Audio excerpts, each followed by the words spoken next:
최종적으로 가중평균자원병을 구해야 되잖아요. 이것도 좀 객관식이니까 잘 알고 계시겠죠. 가중평균자원병. 자, 타인자원병, 자기자원병 두 개를 자본 구성 비율에 맞게 평균 낸 거다. 그 다음에 법인세 있으면 타인자원병은 반드시 세후 타인자원병이죠. 그 다음에 자기자원병 두 개를 자, 전체 중에 각각 부채, 자기자원병 구성 비율에 맞춰서 평균 낸 거다.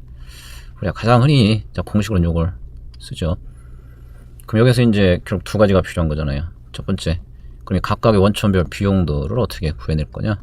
자, 또 하나는 요 가중치 부여할 때 어떻게 부여해야 되느냐. 이 두 가지가 이슈가 되겠죠. 그럼 각각의 비용은 자, 좀 이따 원천별 자본비용 파트에서 다시 공부할 거고, 단 결론부터 말씀드리면 이 타인자원비용은 대개 문제에서 다 주어진다고 보시면 돼요. 자, 그래서 이제 가중평균자원비용 구하다 보면 핵심은 요 자기자원비용이야. 자, 어떤 문제는 자기자원비용은 따로 계산하셔야 되고 타인자원비용은 대개 주어진다. 그 다음 가중치 관련해서는 자, 이제 어떠한 가치를 기준으로 가중치를 부여할 거냐, 이렇게 세 가지 얘기하죠. 장부가, 시장가, 그 다음에 목표, 세 가지가 있다. 결론. 자, 목표 자본구조. 목표는 최적 자본구조라도 하죠. 목표 또는 최적이야. 이건 뭘 얘기하나요?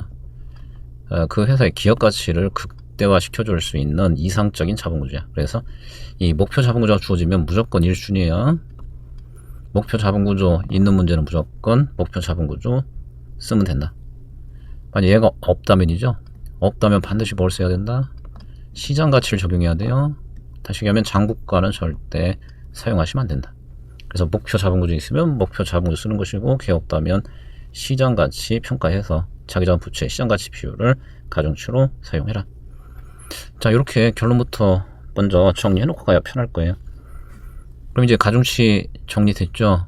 원천별 비용들 마저 해결해야 되죠. 자, 289페이지로 들어와서 자, 첫 번째, 자, 타인자원비용, 곧 부채에 대한 비용이죠. 자, 부채에 대한 비용 다시 한번 얘기하지만 그건 자, 부채 제공자인 채권자들의 요구 수익률과 같은 것이다. 자, 그래서 이 부분은 자, 이미 채권 평가할 때 비교해 설명드렸죠. 자, 여기서 할인율 구해라. 곧 부채 시장 가치하고 자, 이자 및 원금 현가가 같아지는 요 할인율을 구해라. 자, 자금 제공자인 채권자 입장에서 보면 채권 투자로부터 벌게 될 수익률인 것이고, 자, 반면에 자, 자금을 조달하는 회사 입장에서 보면 그건 뭐가 된다? 부채로 조달하면서 부담할 자본 비용이다. 비교해서 이미 설명드렸던 것이죠. 그 다음에 이제 굳이 회사 입장에서 다시 한번 해석해보면, 회사 입장에서는 요 부채 시장 가치가 뭘까요? 자, 이게 부채 발행한다면 오늘 조달하게 될 금액이에요. 그 다음에 이게 미래에 줘야 될 대가죠. 그래서 뭘 구하는 거다? 조달액 이퀄 미래 줘야 될 대가의 현가가 같아지는 할인율을 구하게 되는 것이다. 자, 결론적으로 다시 얘기하면 그냥 채권에서 만기 수익률 구하는 거와 계산 구조 논리는 자, 똑같다라고 보시면 되죠. 그렇다면 이제 뭐가 문제일까요? 자, 만기 수익률은 일종의 내부 수익률과 같은 개념이라서 기간이 2기간 이상 넘어가면 직접 계산하기가 어렵다는 거죠. 그래서 계산상의 한계가 있기 때문에 아까 가중평균자원비용 소개하면서 이 타인자원비용은 되게 주어진다고 했잖아요. 그래서 문제에서는 되게 이런 식으로 가정을 해요. 첫 번째, 자, 부채가 액면가로 발행된다. 그럼 채권을 치면 액면치죠. 이 할인율은 채권가치 평가 관점에서 뭐가 똑같아? 시장 이자율과 같은 값이야. 액면치는 시장 이자율 이퀄 표면 이자율이죠. 그래서 액면 발행된다라는 조건이 자료에 주어져 있으면 주어져 있는 표면 이자율을 자, 타인자원비용을 사용하시면 돼요. 자, 두 번째, 자, 부채가 무혐 부채, 무혐이죠. 그럼 무혐 없는 애한테 적정 요구 수익률은 당연히 뭐와 같아야 돼? 무혐 이자율과 같아야 돼요. 자, 또 한 가지는 자, 부채의 베타가 주어지는 경우야. 여러분들 CFM은 포괄적으로 자본자산 가액결정무용이에요. CFM 이론 공부할 땐 되게 주식 가지고 얘기하지만 그건 주식에 한정되는 게 아니다. 자, 채권 또는 부채도 무혐이 있고 걔 무혐을 베타로 측정해낼 수만 있다면 증권 시장선에다가 자, 부채 베타 대입해서 자, 채권자의 적정 요구 수익률, 그 타인자원비용을 구할 수 있다는 거죠. 아니면 이게 그냥 주어지는 문제도 있어요. 자, 부채 이자율 뭐 5%다. 뭐 이런 문제도 있어요. 나중에 풀다 보면 나올 거예요. 그래서 어떤 형태로든 부채에 대한 자원비용은 문제에서 주어진다고 보시면 돼요. 자, 물론 이 구조상 2년 넘는 거는 계산이 어려워서 이렇게 주는 거고, 혹시 만기 1년짜리 부채 또는 채권이면 그건 얼마든지 구할 수 있죠. 아마 그렇게 해서 만기 1년짜리 가지고 부채 자원 비용을 별도로 구하도록 구성된 문제가 한 번 시험에 나온 적이 있어요. 그래도 이따 문제 풀 때 한번 보시면 돼요. 자, 다시 한번 정리하세요. 어떻게 가정하냐에 맞게 뭘 써야 되는지 이렇게 정리하시고, 이건 뭐 여러 번 강조했죠. 최종 타인자원비용 세후 타인자원비용이다. 그래서 이제 이렇게 해서 얻어진 건 세 전이고, 그 값이 얻어지면 1만원 세로 곱해서 자, 세후 타인자원비용 전환해서 적용하시라. 그다음 두 번째, 자, 자기자본비용. 자, 자기자본 비용은 자, 주주로부터 자금 조달할 때 부담할 비용이잖아요. 그러니까 주주의 요구 수익률과 같은 것이다. 자, 자기자본 비용 구하는 방법 크게 두 가지가 있죠.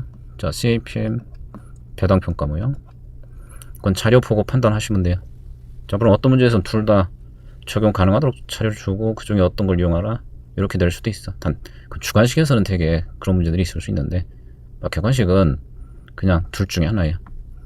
CAPM은 당연히 뭐가 주어져야 돼? 주식 베타가 주어져야 돼. 그럼 주식 베타만 알 수 있다 그러면 자, 증권성선에 베타 집어넣어서 자기자본비용 바로 구할 수 있죠. 이거 뭐 주평가할 때 많이 이미 해봤잖아요. 그 두 번째가 배당평가 모형인데, 이 배당평가 모형의 구조가 좀 전에 타인자원비용 결정 구조와 똑같다 보면 돼. 자, 채권만 주식으로 바꾸면 돼요. 그럼 이번엔 주식시장 가치하고 미래 대가의 현가 같아지는 할인율 구하면 되죠. 요거 구하면 되죠. 자, 그럼 얘도 똑같죠. 얘도 주식시장 가치가 뭐다? 자, 회사 기준 조달액이죠. 자, 미래 지급하는 배당금이 이게 대가죠. 그래서 주식 대상으로 미래 대가, 배당금, 현가가 오늘 조달액, 주식시장 가치와 같아지는 할인율 구하면 되죠. 그러면 우리가 주가 평가할 때도 현실적으로 뭐가 문제다? 자, 미래 배당금 추정이 어렵다. 그래서 어떻게 했어요? 배당이 매년 일정하다 또는 매년 일정 비율로 상정할 거다라는 가정에 구했듯이 자본비용 구할 때도 똑같은 거예요. 자, 무성장 또는 항상 성장. 물론 이제 시험에서는 다 항상 성장이죠. 자, 무성장이라면 여러분들 주가 평가하는 균형 논리하고 자본비용 평가하는 논리는 똑같다 그랬잖아. 주가 평가 시계에서 얘를 구하는 거야. 그럼 이거를 그냥 굳이 정리해 본다면 이렇게 되겠죠.